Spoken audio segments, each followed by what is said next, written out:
जय हिंद दोस्तों। आपका स्वागत है हमारे यूट्यूब चैनल पर। आज हम आपके लिए railway NTPC exam 2025 18 June third shift में जो भी क्वेश्चन पूछे गए हैं उनके बारे में सविस्तार से बताने जा रहे हैं। आइए समझते हैं। सबसे पहले इसमें जो क्वेश्चन पूछा गया है, सतत विकास 2024 की थीम है। थीम क्या थी ये पूछा गया। TRAI ट्राई की स्थापना किस वर्ष में की गई थी, इस टाइप का क्वेश्चन भी था। और जम्मू और कश्मीर के उप मुख्यमंत्री कौन है। इससे अगला क्वेश्चन है 29वां संयुक्त राष्ट्र जलवायु परिवर्तन सम्मेलन COP29 कहाँ पर सम्मेलन हुआ था। ठीक है, और जितने भी आज के क्वेश्चन हैं उन्हें सविस्तार से बताते हैं। आइए समझते हैं। सबसे पहला क्वेश्चन हमारा इसमें, उत्तर भारत के विशाल मैदान को किस नाम से जाना जाता है। यहाँ पर ये वाला क्वेश्चन है, दक्कन का पठार, तटीय मैदान, सिंधु गंगा का मैदान या सिंधु गंगा ब्रह्मपुत्र का मैदान या मध्य भारत का पठार। तो इसमें यहाँ पर समझते हैं कि कौन सा कहा जाता है। तो इसमें यहाँ पर उत्तर भारत के विशाल मैदान को सिंधु गंगा का मैदान या सिंधु गंगा ब्रह्मपुत्र का मैदान भी कहा जाता है। यह मैदान भारत के उत्तरी भाग में स्थित है और सिंधु गंगा और ब्रह्मपुत्र नदियों द्वारा लाई गई जलोढ़ मिट्टी से बना है। तो यहाँ पर कौन सा है, इसमें सी ऑप्शन बिल्कुल राइट है। यहाँ पर ये वाला क्वेश्चन पूछा गया था। ठीक है, इससे अगला क्वेश्चन हमारा यहाँ पर दूसरा क्वेश्चन है। यहाँ पर देखो, 1962 में पांडिचेरी को केंद्र शासित प्रदेश कब और किन क्षेत्रों को मिलाकर बनाया गया था। केवल पांडिचेरी और कराईकल, और बी ऑप्शन है पांडिचेरी, कराईकल, माहे और यानम।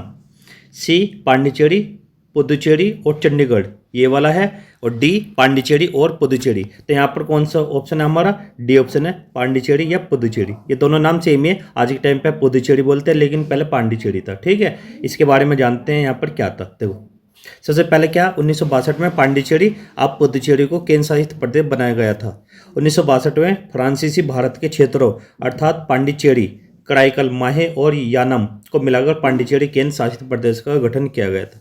यहाँ पर कौन सा ऑप्शन है, यहाँ पर डी ऑप्शन था। इससे अगला क्वेश्चन हमारा, महाराजा धीराज की उपाधि धारण करने वाला गुप्त वंश का प्रथम शासक कौन था। ये मोस्ट इंपोर्टेंट क्वेश्चन है। ठीक है, तो यहाँ पर कौन था, चंद्रगुप्त प्रथम।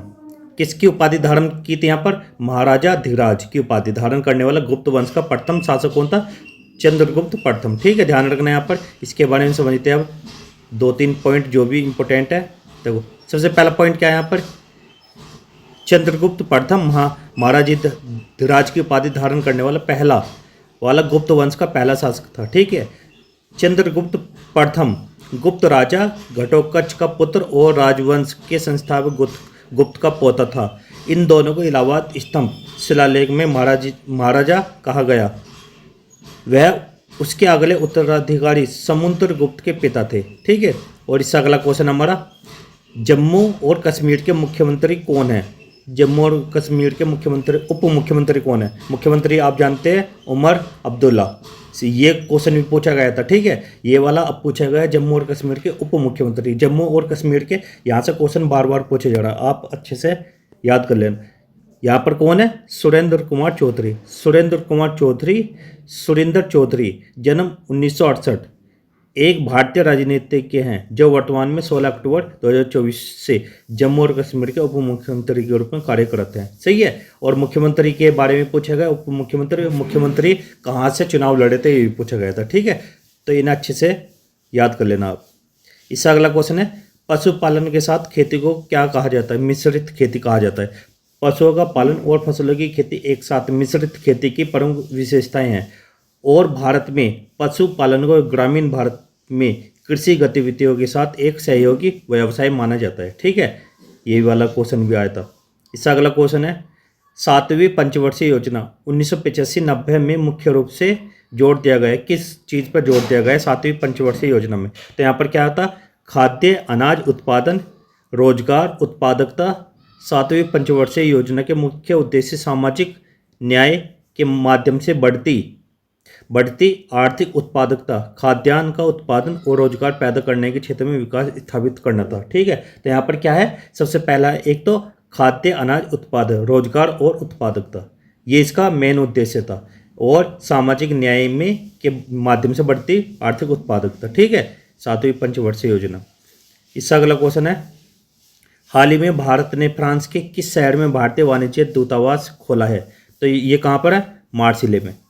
इससे अगला क्वेश्चन है, ये वाला क्वेश्चन भी अच्छा है, TRAI की स्थापना किस वर्ष की गई थी? 1997। भारतीय दूरसंचार नियामक प्राधिकरण TRAI की स्थापना 20 फरवरी 1997 को भारत में दूरसंचार और उनके टैरिफ से संबंधित सेवाओं को विनियमित करने के लिए संसद के एक अधिनियम द्वारा की गई थी। इसका अगला क्वेश्चन हमारा सतत विकास 2024 की थीम है। सतत विकास 2024 की थीम सतत विकास और जलवायु न्याय के लिए नेतृत्व है। ठीक है, इन वाले क्वेश्चन को अच्छे से नोट कर लेना। 19वां संयुक्त राष्ट्र जलवायु परिवर्तन सम्मेलन COP29 कहाँ हुआ था? अजरबैजान के बाकू में हुआ और जलवायु परिवर्तन सम्मेलन का 29वां संयुक्त राष्ट्र जलवायु परिवर्तन सम्मेलन COP29 था। यह सम्मेलन 11 से 22 नवंबर 2024 तक बाकू में आयोजित किया गया। तो कहाँ पर किया गया था? ये अजरबैजान के बाकू में हुआ। ठीक है, इसका अगला क्वेश्चन हमारा राष्ट्रपति किस में संयुक्त अधिवेशन बुला सकता है? जॉइंट सिटिंग किस में बुला सकता है? सिर्फ साधारण विधेयक में संयुक्त अधिवेशन बुला सकता है। किसमें? जो साधारण विधेयक होता है, विधेयक जानते होगे आप, बिल जो होता है। ठीक है, इसका अगला क्वेश्चन हमारा sunlight on A broken column के लेखक कौन है? यह अतिया हुसैन का एकमात्र उपन्यास है। ये कौन सा? Sunlight on A broken column.